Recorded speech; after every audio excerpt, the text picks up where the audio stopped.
Audio Jungle.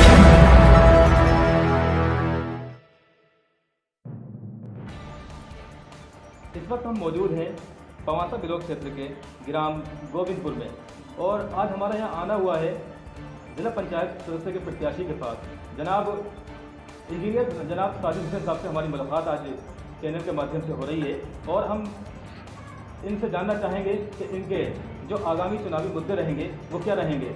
इससे पहले मैं आपका स्वागत करता हूं जनाब चैनल पर अपने। Thank you. और मैं जानना चाहूँगा कि आप जो इलेक्शन में जा रहे हैं तो किन मुद्दों को लेकर जनता के बीच जाएंगे, बताइएगा।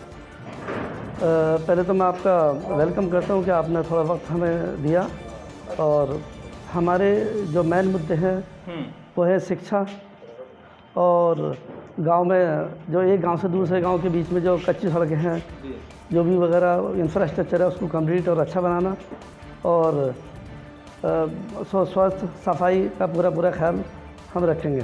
अभी जो पूर्व में आपसे जिला पंचायत सदस्य रहे हैं उन्होंने कितना विकास कार्य यहाँ के लिए कराया है, किस तरह से ग्राम पंचायतों को साथ लेकर के वो चले हैं, इसके बारे में कुछ समीक्षा करेंगे। नहीं, अब मैं उन्होंने कितना काम कराया कितना नहीं कराया वो तो खैर मैं कुछ टिप्पणी नहीं देना चाहूँगा, वो तो आपको खुद ही मालूम करना पड़ेगा। बहरहाल आप देख सकते हैं पूरे एरिया में जो हमारा वार्ड है जितने भी गांव हैं 15-16 गांव हैं यहाँ पर कि वहाँ क्या क्या काम हुआ।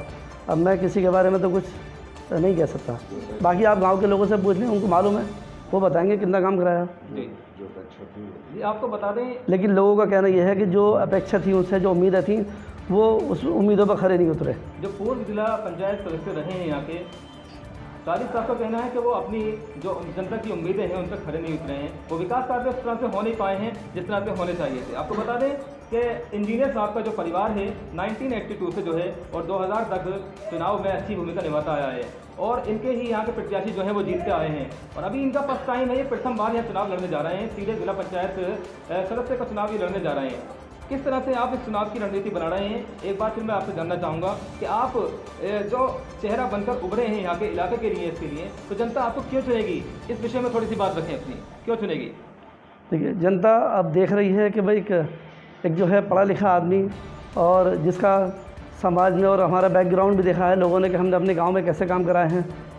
हमारा गांव मुझे लगता है कि पूरे ब्लॉक में आज की डेट में, पूरे ब्लॉक में नहीं बल्कि पूरे ज़िले में हमारे गांव जैसा पूरे गांव कोई गांव नहीं है। हमारे गांव में अगर आप बाइक लेके जाओ, ट्रैक्टर या ट्राली कुछ भी लेके जाओ, पहिया भी नहीं सुनता हमारे गाँव में, इतना अच्छा कार्य किया। हमारे गाँव का स्कूल जैसा किसी का स्कूल नहीं है, तो लोग वो देखते हैं कि हमारे फैमिली का बैकग्राउंड कैसा है। तो जैसे हमारे आपने अपना गांव को मॉडल के रूप में प्रस्तुत कर रहे हैं जनता के मॉडल तो है ही, मॉडल मैं प्रस्तुत नहीं कर रहा हूँ बल्कि ब्लॉक के लोग हमारे डीएम वगैरह आए, कई बार बड़े बड़े अधिकारी आए, उन लोगों ने खुद हमारे गांव को प्रमोट करा है कि भाई ये this is the best village in this district.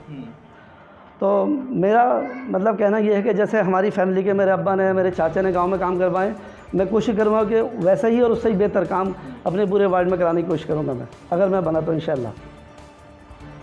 As you know that he said that our village is a model for the society and for all the जिला पंचायत, तो इनके जिला पंचायत के लिए जो है ये गांव जो है एक मॉडल के रूप में इन्होंने अच्छा विकास कार्य कराया है प्रधान जी ने जो है यहाँ के। तो आगे और मैं आपसे जानना चाहूँगा कि किस तरह से जो आपके ज़िला पंचायत जो ये पूरा एरिया आ रहा है आपका, तो किस तरह से सभी प्रधानों के बीच में एक समन्वय, एक मेल मिलाप बनाकर कार्य करने की कोशिश करेंगे, क्योंकि सबके अपने अपने माइंड होते हैं, दिमाग सोच अलग होती है। तो किस तरह से आप, यदि कोई अलग सोच का आपसे व्यक्ति मिलता है, अगर जीत जाते हैं आप, तो किस तरह से लेकर चलेंगे। नहीं, अभी तो पहले तो ये है कि हम जहाँ जा रहे हैं, पूरे जितने भी हमारे गाँव लगते हैं 16 गाँव लगते हैं, इसमें हमें सब समाज का वोट मिल रहा है। चाहे दलित समाज तो खैर हमारी पार्टी का वोट है, वहाँ तो कोई बात ही नहीं है, बाकी हमारी बिरादरी यहाँ पर इतनी बड़ी है और हमें सब समाज से, सैफी बिरादरी हो या दलित, तुरक या जितनी भी सब, इवन जो मतलब ये है कि ब्राह्मण समाज के वोट भी हमारे साथ, सब समाज का वोट हमारे साथ है। एक छोटी सी बात और जानना चाहूँगा ताकि हमारे दर्शक भी इस बात को जान जाएँ। जिला पंचायत सदस्य के जो कार्य होते हैं उनमें कुछ महत्वपूर्ण कार्य जो हैं उस पर प्रकाश डाल दीजिए, कौन कौन से कार्य आप जानते हैं इसके बारे में। देखिए, महत्वपूर्ण कार्य तो ये है कि भाई मतलब एक विलेज से दूसरे विलेज को कनेक्ट करना है, मेन चीज़ ये है।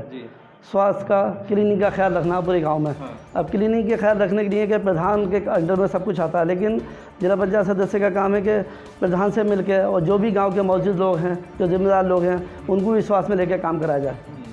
चाहे वो स्वास्थ्य का हो, एजुकेशन का हो या इंफ्रास्ट्रक्चर का हो। तो आपका अधिकार क्षेत्र जो है वो कितना है, कितने सीमित अधिकार या कितने मिले हुए हैं आपको अधिकार अगर आप बन जाते हैं तो? हमारे अधिकार, हम जो है जो भी जिलाध्यक्ष बनेगा उनसे हमारा रिलेशन रहेगा। हम उनसे कोशिश करेंगे कि ज़्यादा से ज़्यादा अपने वार्ड के लिए, अपने गांव के लिए काम लेकर आएँ। जो भी हमारे वार्ड में गांव आते हैं और हमारे कोशिश रहेगा कि हर गांव को कुछ न कुछ काम ज़रूर मिले आने वाले 5 साल में। इस समय कोरोना का प्रकोप जिस तरह से पिछले साल तो बहुत ज़्यादा बढ़ गया था, पूरा साल खराब गुजरा है, तो सुनने में ये आ रहा है कि अभी भी कई जगह लॉकडाउन लगा दिया गया है। तो इस तरह से स्वच्छता का माहौल किस तरह से आप बना के चलेंगे ताकि हमारा जो आप ये 16 गाँव हैं आपने बताया, ये स्वच्छता के माहौल में जिए और एक बीमारी से बचे रहें, तो आपका प्रयास क्या रहेगा इस ओर? ये हमारा प्रयास तो ये रहा कि हम लोगों को डोर टू डोर जाकर या उनसे जो है लोगों से मिल के उनसे कहें कि भाई पानी ज़्यादा वेस्ट मत करो, या खाने पीने में घरों में सफाई रखो, और मतलब इन चीज़ों से आदमी बीमारी से बच सकता है। मास्क वगैरह पहनो, सैनिटाइजर यूज़ करो, ये सब जो भी गवर्नमेंट जो है गाइडलाइन बता रही है, लोगों से 2 कदम की दूरी रखो, ये सब चीज़ों का ख्याल हमको जो है इंटीमेट करना, लोगों को बताना है, मतलब गवर्नमेंट के गाइडलाइन के अकॉर्डिंग। जो गवर्नमेंट की तरफ से अनुदान राशि आती है या स्कीम आती है, योजनाएं आती हैं, हालांकि वो प्रधान का कार्य होता है जनता तक पहुंचाना, क्या आप भी इसमें कोई दायित्व निभाएंगे?